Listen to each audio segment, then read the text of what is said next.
Donald ট্রাম্পকে পাগল প্রমাণ করে দিল ভারতের মার্সিডিজ বেঞ্জ বিক্রির রেকর্ড। দেওয়ালের ঠিক আগে ভারত জুড়ে এক খবর সাড়া ফেলে দিয়েছে। প্রায় প্রতি 6 মিনিটে একটি করে মার্সিডিজ গাড়ি বিক্রি হয়েছে দেশে।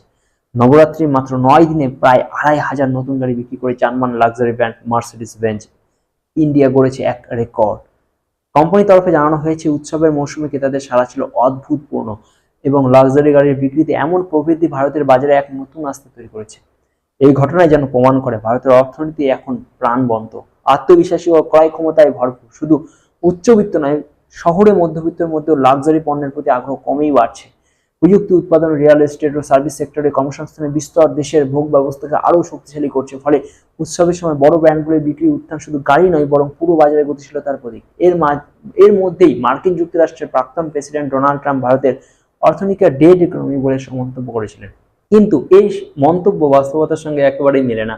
বর্তমানে ভারত বিশ্বের দ্রুততম বর্ধনশীল বড় অর্থনীতি।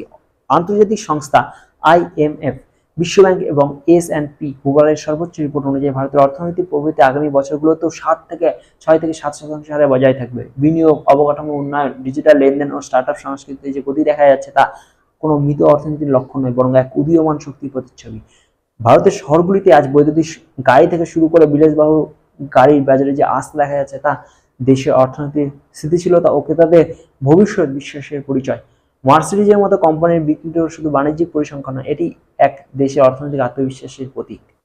তাই ট্রাম্পের বক্তব্য নিছক রাজনৈতিক নাটক বলেই ধরা যায়।